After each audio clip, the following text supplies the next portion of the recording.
ಸ್ನೇಹಿತರೆ ನಮಸ್ಕಾರ. ತಮ್ಮೆಲ್ಲರಿಗೂ ಜ್ಞಾನಸುದ್ದಿ ಚಾನಲ್ಗೆ ಮತ್ತೊಮ್ಮೆ ಸ್ವಾಗತವನ್ನು ಕೋರ್ತಾ ಇದ್ದೀನಿ. ಸ್ನೇಹಿತರೆ, ಈ ಒಂದು ವಿಡಿಯೋದಲ್ಲಿ ನಾನು ನಿಮ್ಮ ಜೊತೆಗೆ ನಮ್ಮ ದೇಶದ ಅತ್ಯಂತ ಶ್ರೇಷ್ಠ ಭವನವಾದಂತಹ ಶಾಸಕಾಂಗ ಭವನದ ಬಗ್ಗೆ ಅಥವಾ ಸಂಸತ್ ಭವನದ ಬಗ್ಗೆ ಚರ್ಚೆ ಮಾಡ್ತಾ ಇದ್ದೀನಿ. ಈ ಭವನವನ್ನು ಕಟ್ಟಿಸಿದ್ದು ಯಾವಾಗ, ಯಾರ ಸಮಯದಲ್ಲಿ ಈ ಭವನ ನಿರ್ಮಾಣವಾಯಿತು, ಭಾರತೀಯರಿಗೂ ಈ ಭವನಕ್ಕೂ ಇರುವಂಥ ಸಂಬಂಧ ಏನು, ಬ್ರಿಟಿಷರು ಯಾವ ರೀತಿಯಾಗಿ ಈ ಭವನವನ್ನು ರಚಿಸಿದರು, ಇವೆಲ್ಲದರ ಸಂಪೂರ್ಣ ಮಾಹಿತಿಯನ್ನು ಈ ಒಂದು ವಿಡಿಯೋದಲ್ಲಿ ನಿಮ್ಮ ಜೊತೆಗೆ ನಾನು ಚರ್ಚೆ ಮಾಡ್ತಾ ಇದ್ದೀನಿ.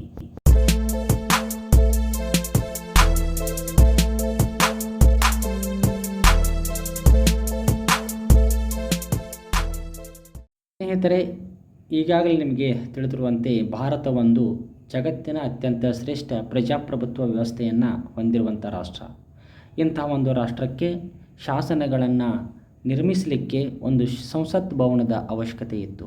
ಹಾಗಾಗಿ ಇದರ ಕುರಿತಾದಂತಹ ಕೆಲವೊಂದಿಷ್ಟು ಪ್ರಮುಖ ವಿಷಯಗಳನ್ನು ನಿಮ್ಮ ಜೊತೆಗೆ ನಾನು ಇಲ್ಲಿ ಹಂಚ್ಕೊಳ್ತಾ ಇದ್ದೀನಿ.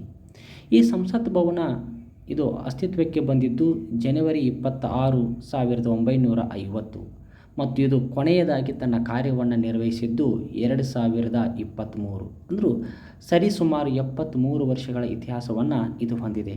ಆದರೆ ಈ ಸಂಸತ್ ಭವನದ ಕಟ್ಟಡದ ಹಿಂದೆ ಅದ್ಭುತವಾದಂಥ ಇತಿಹಾಸ ಅಡಗಿದೆ. 1853ರಲ್ಲಿ ಜಾರಿಗೊಂಡಂತಹ ಚಾರ್ಟರ್ ಆ್ಯಕ್ಟ್ ಪ್ರಕಾರ ಭಾರತದ ಆಡಳಿತ ವ್ಯವಸ್ಥೆಯಲ್ಲಿ ಒಂದು ಬದಲಾವಣೆಯನ್ನು ತರಲಾಯಿತು. ಅದೇನಂತಂದರೆ ಶಾಸಕಾಂಗ ಮತ್ತು ಕಾರ್ಯಾಂಗಗಳ ಆಡಳಿತವನ್ನು ಪ್ರತ್ಯೇಕಗೊಳಿಸುವುದಾಗಿತ್ತು. ಈ ಹಿನ್ನೆಲೆಯಲ್ಲಿ ಶಾಸಕಾಂಗಕ್ಕೆ ಇಂಡಿಯನ್ ಲೆಜಿಸ್ಲೇಟಿವ್ ಕೌನ್ಸಿಲ್ ಎಂದು ನಾಮಕರಣದೊಂದಿಗೆ ತನ್ನ ಕಾರ್ಯವನ್ನು ಆರಂಭಿಸಿತು. ಇದು 1861ರವರೆಗೆ ಇದೇ ಹೆಸರಿನೊಂದಿಗೆ ಕಾರ್ಯವನ್ನು ಇದು ನಿರ್ವಹಿಸಿತು. ತದನಂತರದಲ್ಲಿ 1861ರ ನಂತರದಲ್ಲಿ ಇದಕ್ಕೆ ಇಂಪೀರಿಯಲ್ ಲೆಜಿಸ್ಲೇಟಿವ್ ಕೌನ್ಸಿಲ್ ಎಂದು ಕೂಡ ಮರುನಾಮಕರಣ ಮಾಡಲಾಯಿತು. ಸ್ನೇಹಿತರೆ, ಈ ರೀತಿಯಾದಂತಹ ಹಿನ್ನೆಲೆಯಲ್ಲಿ ಬ್ರಿಟಿಷರು ಭಾರತಕ್ಕೆ ಬೇಕಾಗಿರುವಂತಹ ಶಾಸನಗಳನ್ನು ರಚನೆ ಮಾಡಲಿಕ್ಕೆ ಒಂದು ಶಾಸಕಾಂಗದ ವ್ಯವಸ್ಥೆಗಳನ್ನು ಅವರು ಮಾಡಿಕೊಂಡಿದ್ದರು. ಆದರೆ ದೇಶಕ್ಕೆ ಬೇಕಾಗಿರುವಂತಹ ಶಾಸನಗಳನ್ನು ರಚನೆ ಮಾಡಲಿಕ್ಕೆ ಒಂದು ಕಟ್ಟಡದ ಅವಶ್ಯಕತೆ ಅದೇ ಇತ್ತು.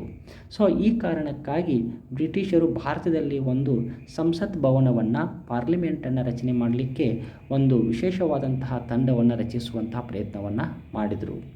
ಈ ಹಿನ್ನೆಲೆಯಲ್ಲಿ ಎಡ್ವಿನ್ ಲೂಥಿಯನ್ಸ್ ಮತ್ತು ಹರ್ಬರ್ಟ್ ಬಾಕರ್ ಅನ್ನುವಂತಹ ಇಬ್ಬರು ಪ್ರಸಿದ್ಧ ಬ್ರಿಟಿಷ್ ವಾಸ್ತುಶಿಲ್ಪಕಾರರು ಇಡೀ ಪಾರ್ಲಿಮೆಂಟ್ ಕಟ್ಟಡವನ್ನು ರಚಿಸುವಂತಹ ಕಾರ್ಯದಲ್ಲಿ ತಮ್ಮನ್ನು ತಾವು ತೊಡಗಿಸಿಕೊಂಡರು. ಈ ಒಂದು ಬ್ರಿಟಿಷ್ ವಾಸ್ತುಶಿಲ್ಪಕಾರರು ಆಗಿನ ಕಾಲದ ಗ್ರೀಕ್ ಮತ್ತು ರೋಮನ್ ಅಷ್ಟೇ ಅಲ್ಲ, ಉತ್ತರ ಭಾರತದ ಅನೇಕ ದೇವಾಲಯಗಳನ್ನು ಮತ್ತು ದಕ್ಷಿಣ ಭಾರತದ ಅನೇಕ ದೇವಾಲಯಗಳನ್ನು ಭೇಟಿ ಮಾಡಿ ಅಲ್ಲಿ ಅನೇಕ ಅಂಶಗಳನ್ನು ತೆಗೆದುಕೊಂಡು ಈ ಪಾರ್ಲಿಮೆಂಟನ್ನು ರಚನೆ ಮಾಡುವಂತಹ, ಪಾರ್ಲಿಮೆಂಟ್ ಕಟ್ಟಡವನ್ನು ರಚನೆ ಮಾಡುವಂತಹ ಕಾರ್ಯವನ್ನು ಅವರು ಪ್ರಾರಂಭಿಸಿದ್ದು. ಈ ಕಾರ್ಯ ಪ್ರಾರಂಭಗೊಂಡಿದ್ದು 1921ರಿಂದ ಪ್ರಾರಂಭಗೊಂಡು 1927ರವರೆಗೆ ಇದು ನಿರಂತರವಾಗಿ ಕಟ್ಟಡದ ಕಾರ್ಯ ಮುಂದುವರಿಯಿತು. ಸ್ನೇಹಿತರೆ, ನಿಮಗೆ ನೆನಪಿರಲಿ, ಈ ಒಂದು ಕಟ್ಟಡವನ್ನು ನಿರ್ಮಾಣ ಮಾಡಲಿಕ್ಕೆ ತೆಗೆದುಕೊಂಡು ಕಾಲಾವಧಿ ಕೇವಲ 1-2 ಅಲ್ಲ, ಸುಮಾರು 6 ವರ್ಷಗಳ ಸುದೀರ್ಘ ಅವಧಿಯಲ್ಲಿ ಈ ಸಂಸತ್ ಭವನವನ್ನು ನಿರ್ಮಾಣ ಮಾಡುವಂತಹ ಕಾರ್ಯಾಚರಣೆ ನಡೆದೇ ಇತ್ತು. ಕೊನೆಯದಾಗಿ ಜನವರಿ 18, 1927ರಲ್ಲಿ ಕೌನ್ಸಿಲ್ ಹೌಸ್ ಎಂಬ ಹೆಸರಿನಲ್ಲಿ ಈ ಒಂದು ಕಟ್ಟಡ ಕಾರ್ಯಾರಂಭಗೊಳಿಸಿತು. ಇವತ್ತಿನ ಈ ಪಾರ್ಲಿಮೆಂಟ್ 1927ರಲ್ಲಿ ಅದು ಪಾರ್ಲಿಮೆಂಟ್ ಆಗಿರಲಿಲ್ಲ. ಅದಕ್ಕೆ ಬ್ರಿಟಿಷರು ಕೌನ್ಸಿಲ್ ಹೌಸ್ ಎನ್ನುವಂತಹ ಹೆಸರಿನೊಂದಿಗೆ ಕಾರ್ಯವನ್ನು ಪ್ರಾರಂಭಿಸಿದರು. 1927ರಿಂದ 1947ರವರೆಗೆ, ಅಂದರೆ ನಮಗೆ ಬ್ರಿಟಿಷರು ಸ್ವಾತಂತ್ರ್ಯವನ್ನು ಕೊಟ್ಟು ಮರಳುವವರೆಗೆ ಆ ಒಂದು ಕಟ್ಟಡ ಅದು ಕೌನ್ಸಿಲ್ ಹೌಸ್ ಅನ್ನುವಂತಹ ಕಟ್ಟಡವಾಗಿ ಕಾರ್ಯವನ್ನು ನಿರ್ವಹಿಸ್ತಾ ಇತ್ತು ಅಂತ. ಇದು ಅತ್ಯಂತ ರೋಚಕವಾದಂತಹ ಒಂದು ಸಂಗತಿಯನ್ನು ನಾವಿಲ್ಲಿ ಗಮನಿಸಬೇಕಾಗ್ತದಂತ. 1947ರಲ್ಲಿ ನಮ್ಮ ದೇಶಕ್ಕೆ ಸ್ವಾತಂತ್ರ್ಯ ಸಿಕ್ತು. 1950ರಲ್ಲಿ ಕಾನ್ಸ್ಟಿಟ್ಯೂಂಟ್ ಅಸೆಂಬ್ಲಿಯ ಕಾರ್ಯಾಚರಣೆ ನಡೆಯಿತು. ಅಂತಂದರೆ 1946ರಿಂದ 1950ರ ಈ ಕಾಲಘಟ್ಟವನ್ನು ತೆಗೆದುಕೊಂಡು ನೋಡಿದಾಗ ನಮ್ಮ ಭಾರತಕ್ಕೆ ಒಂದು ಸಂವಿಧಾನವನ್ನು ರಚನೆ ಮಾಡಲಿಕ್ಕೆ ಸಂವಿಧಾನ ರಚನಾ ಸಮಿತಿ ಅಂತ ರಚನೆಯಾಗಿತ್ತು. ಈ ಸಂವಿಧಾನ ರಚನಾ ಸಮಿತಿಯ ಇಡೀ ದೇಶಕ್ಕೆ ಬೇಕಾಗಿರುವಂತಹ ಸಂವಿಧಾನವನ್ನು ರಚನೆ ಮಾಡುವಂತಹ ಕಾರ್ಯವನ್ನು ಆರಂಭಿಸುವುದು ಇದೇ ಸಂಸತ್ ಭವನದಲ್ಲಿ ಅನ್ನೋದನ್ನು ನಾವು ಇಲ್ಲಿ ಗಮನಿಸಬೇಕಾಗ್ತದೆ ಅಂತ. ತದನಂತರದಲ್ಲಿ 1950ರಿಂದ 2023ರವರೆಗೆ ಭಾರತ ಸ್ವತಂತ್ರಗೊಂಡಾದ ನಂತರದಲ್ಲಿ ಭಾರತ ಸಂವಿಧಾನ ಜಾರಿಗೆ ಬಂದಾದ ನಂತರದಿಂದ 2023ರವರೆಗೆ ಸ್ವತಂತ್ರ ಭಾರತದ ದಲ್ಲಿ ಕೇಂದ್ರ ಶಾಸಕಾಂಗವಾಗಿ ಶಕ್ತಿ ಕೇಂದ್ರವಾಗಿ ಇದು ಭಾರತದ ಐತಿಹಾಸಿಕ ಒಂದು ಘಟನೆಯಾಗಿ ಅಷ್ಟೇ ಅಲ್ಲ ಭಾರತದ ಆಡಳಿತಾತ್ಮಕದ ಒಂದು ಭಾಗವಾಗಿ ತನ್ನ ಕಾರ್ಯವನ್ನು ಪ್ರಾರಂಭಿಸಿತು ಅಂತ.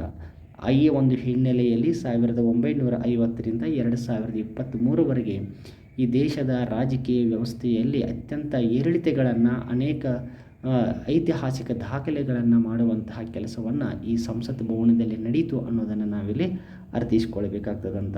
ಸೊ ಹೀಗಾಗಿ ಇದನ್ನು ನಾವು ಪಾರ್ಲಿಮೆಂಟ್ ಆಫ್ ಇಂಡಿಯಾ ಅಥವಾ ಭಾರತದ ಕೇಂದ್ರ ಶಾಸಕಾಂಗದ ಶಕ್ತಿಯಾದಂತಹ ಸಂಸತ್ ಭವನ ಎಂದು ಇದನ್ನು ನಾವು ಇಲ್ಲಿ ಕರೀತಾ ಇದ್ದೀವಿ ಅಂತ. ಆದರೆ ಇತ್ತೀಚೆಗೆ ಆದಂತಹ ಒಂದು ದೊಡ್ಡ ಬೆಳವಣಿಗೆಯಲ್ಲಿ ಇದನ್ನು ನಾವು ಗಮನಿಸಬೇಕಾದರೆ 2023ರ ನಂತರ ಇದನ್ನು ಈ ಸಂಸತ್ ಭವನದ ಕಟ್ಟಡದ ಕಾರ್ಯವನ್ನು ಸ್ಥಗಿತಗೊಳಿಸಲಾಯಿತು. 2023ರಲ್ಲಿ ಆ ಹೊಸ ಸಂಸತ್ ಭವನದ ರಚನೆಗೊಂಡು ಲೋಕಾರ್ಪಣೆಗೊಂಡ ಹಿನ್ನೆಲೆಯಲ್ಲಿ ಈ ಹಳೆಯ ಸಂಸತ್ ಭವನದ ಕಾರ್ಯಚಟುವಟಿಕೆಗಳನ್ನು ಹೊಸ ಸಂಸತ್ ಭವನದ ಕಾರ್ಯಚಟುವಟಿಕೆಗಳಿಗೆ ವರ್ಗಾವಣೆಯನ್ನು ಗೊಳಿಸಲಾಯಿತು. ಹಾಗಾದರೆ ಇವತ್ತಿನ ಈ ಹಳೆಯ ಕಟ್ಟಡ ಏನಾಗಿ ಮುಂದುವರಿದಿತ್ತಂದರೆ ಈ ಹಳೆಯ ಕಟ್ಟಡದಲ್ಲಿ ಸಂವಿಧಾನ ಸದನ ಎನ್ನುವಂತಹ ಕಾರ್ಯಚಟುವಟಿಕೆಗಳನ್ನು ಮಾಡಲಾಗಿದೆ. ಇಡೀ ನಮ್ಮ ಭಾರತದ ರಾಜಕೀಯ ಆಡಳಿತಾತ್ಮಕ ಇತಿಹಾಸವನ್ನು ಬಿಂಬಿಸುವಂತಹ ಸಂವಿಧಾನದ ರಚನೆಯ ಕುರಿತಾದಂತಹ ಇತಿಹಾಸವನ್ನು ಬಿಂಬಿಸುವಂಥ ಕೆಲಸವನ್ನು ಈ ಒಂದು ಕಟ್ಟಡದಲ್ಲಿ ಇವತ್ತು ಪ್ರತಿಬಿಂಬಿಸುವಂಥ ಕೆಲಸವನ್ನು ಮಾಡಲಾಗಿದೆ. ಹೀಗಾಗಿ ಇವತ್ತಿನ ಹಳೆಯ ಸಂಸತ್ತು ಅದು ಸಂವಿಧಾನ ಸದನ ಎಂದು ಅದನ್ನು ಕರೆದು ಅದರಲ್ಲಿ ಅನೇಕ ಸಂಗತಿಗಳನ್ನು ಇಡೀ ನಮ್ಮ ಭಾರತದ ಆಡಳಿತಾತ್ಮಕ ವಿಚಾರಗಳನ್ನು ಸಂವಿಧಾನದ ವಿಚಾರಗಳನ್ನು ಪ್ರತಿಬಿಂಬಿಸುವ ಒಂದು ಗ್ಯಾಲರಿಯ ರೀತಿಯಲ್ಲಿ ಅದನ್ನು ನಾವು ಇವತ್ತು ನೋಡ್ತಾ ಇದ್ದೀವಿ ಅಂತ.